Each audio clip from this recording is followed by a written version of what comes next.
Hello and welcome to Eye on Africa. I'm Clarisse Fortuné. These are the headlines. 20 people, including 13 servicemen, died in Sierra Leone on Sunday in multiple attacks. The government blamed renegade soldiers. At least 76 people dead and 40,000 displaced because of heavy rains in Kenya. President William Ruto convenes an emergency cabinet. 38 out of 47 counties have been affected by the floods and mudslides. Abalone, a peculiar sea snail, highly popular in Asian cuisine, but a growing demand is now putting South African fishermen at risk. We start in Sierra Leone, where 20 people were killed in Sunday's attack. 13 soldiers are among the casualties when gunmen attacked a military barracks and other locations in the capital Freetown. The government says they were renegade soldiers. President Julius Maada Bio said that most of the leaders of the attack have been apprehended. Let's have a listen. Most of the leaders have been arrested. Security operations and investigations are ongoing. We will ensure that those responsible are held accountable through due process.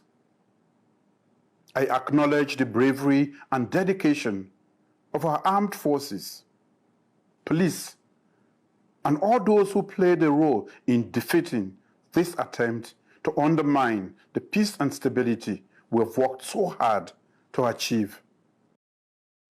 In this attack, also nearly 2,000 inmates were released by the assailants from the Pandeba Road Central Prison. But today, life seems to have to return to normal in the capital after the government reduced an all-day curfew to a nightly one. Justice Baidu has more on the story.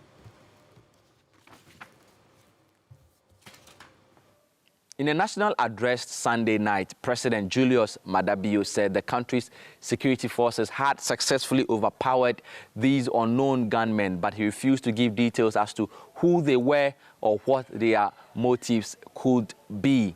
Many sources have told us that this was a well-calculated attempt to oust the current regime. A curfew that was put in place in the early hours of Sunday has now been removed, with a new one set to kick in at 9 p.m. on Monday night. This is the second of such incidents happening in Sierra Leone since June. In August, there were anti-government protests in which more than 20 civilians were killed and several other top shots of the country's security apparatus arrested on allegations that they were plotting a coup against the regime.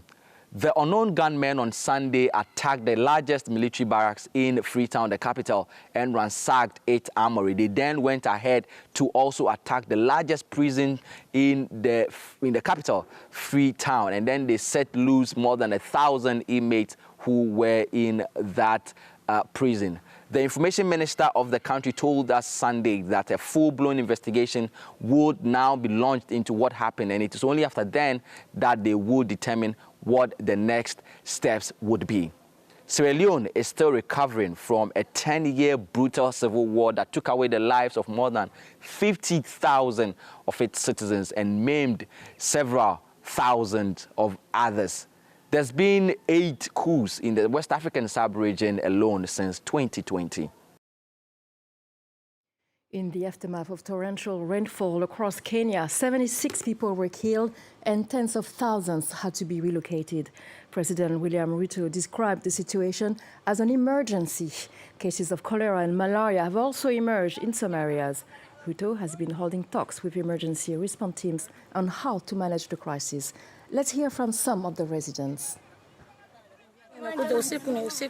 There was heavy rain and flooding at night, and I had no one to help me. My husband died a long time ago. I was struggling to get my children to safety. When I went back, everything was gone. We had nowhere to stay. All the food was gone, and the whole house had been swept away by water. We are struggling, in fact, to get the food. And the food is also very expensive in the shops at the moment. So the little that you have is not even enough.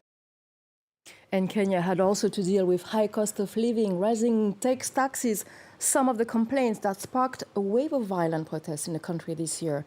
As a result, a committee was set up by the parliament calling for reforms and a review of tax policy and public spending. Olivia Bizot explains. The National Dialogue Committee finally unveiled its report over the weekend. Now, this report was supposed to be published back in October, but negotiations between Kenya's government and the main opposition coalition took a lot longer than expected. This committee was created in August at the end of months of demonstrations that were sparked by the cost of living crisis and by tax increases. But the situation has not improved since. In fact, it's even got worse. Taxes have more than doubled, and the Kenyan shilling is at an all-time low against the dollar. So the suggestions by the National Dialogue Committee include proposals to improve this cost of living crisis, and it also suggests formalising the role of the opposition leader. Now, Kenya's President William Ruto has commented on the report. He said that those in charge of the dialogue are done with that work, and we applaud them for finishing that task. Now let us join hands and take Kenya forward. Meanwhile, the main opposition leader, Raila Odinga, has not yet reacted, but members of his party have said that they are opposed to certain elements of the report. This report is supposed to be debated in Parliament, but we haven't been given any information yet on when this debate will take place. And now we turn to Madagascar. Incumbent President André Joaquim was announced Saturday as the winner of the last election with 58.95% of the votes. And today, the main opposition candidate filed a lawsuit with the High Constitutional Court. Saitin Rajasrinek, who came second, is claiming fraud and is now seeking to have the results cancelled. Niger's economy has been suffering from a lack of cash. Businesses are struggling and some traders are now resorting to smuggling. Post-July 26 coup and ECOWAS sanctions, unemployment is also skyrocketing. A few managed to navigate through the storm. Niamey's traders have spent over 3 months struggling to keep their business afloat. That's meant working around sanctions brought in by regional group ECOWAS following July's military coup in Niger. ECOWAS is powerless. In other words, the border between Nigeria and Niger is out of control. On the other hand, in Benin, using the river to transport goods is risky. This week, canoes carrying merchandise sank. Overall, today, the majority of our supplies come through Nigeria. While it's certainly a struggle to smuggle fruits and vegetables into the country, it's the cold, hard cash that's hardest to come by. The Central Bank of West African States, the BCEAO, has shut its doors and dialed back its operations. In response, Niger's military authorities are hoping a cashless revolution can compensate for the lack of banknotes. Thousands of digital payment terminals have been handed out to businesses.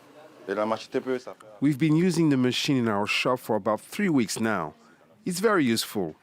Given the situation in Niamey, it's tough to move around with cash. It makes everything easier. It's really going to become widespread. But step by step, since people are not used to it. With time, though, people will adopt it. But in a country where internet penetration is currently under 23%, many don't have the option of making the switch to cashless transactions. These are urban solutions, but in my opinion, they won't be effective in rural areas. This embargo has led to noticeable inflation. Commodities are not only hard to come by, but also it's the prices. A few traders managed to bring their goods into Niger through Burkina's border, but we notice a surge in the prices of these products. Even if some Nigerians have managed to navigate the latest economic challenges, the most vulnerable are being hit hardest by the shortages caused by ECOWAS's sanctions. The governments asked West Africa's regional court to order the lifting of the penalties. The hearings have adjourned until December the 7th. It's a highly prized seafood in Asian cuisine, but also a source of economic unrest for fishermen on the south coast of South Africa. The abalone, a sea snail, used to be abundant, but now after decades of overfishing and a growing demand, there has been a surge in poaching in the region. Clémence Valère. Barely 30 years ago, it was an emblem of South African marine life. Today, the abalone, or pearl moon, is an endangered species. In the fishing village of Houston, the disappearance of the sea creature is making itself felt. Once abundant, the mollusk has drawn the envy of poachers who have taken almost everything. Meanwhile, the fishermen have seen their activities drop drastically, forcing some to re-evaluate their options. There's no other work in Houston. I would also take the wetsuit and go dive because I've got a family to feed, because it's an easy way in poaching. It's all about putting bread on the table. Initially, the South African government completely banned abalone fishing. Today, strict quotas allow fisher and other small operators to harvest 120 kilograms a year for an annual total of 100 metric tons. Demand has given rise to an alternative source, farmed abalone. However, they play no part in conserving the species. I don't want to stock the sea to create a bigger poached environment. So if government can come up with a plan so we can protect what we put back, we'll be in. We'll give the abalone for free. But I don't want to start a vicious circle. I put in, someone else takes out. According to a report published in 2022 by the Global Initiative Against Transnational Organized Crime, Hong Kong imports between 2,000 and 3,000 tons of illegal South African abalone a year.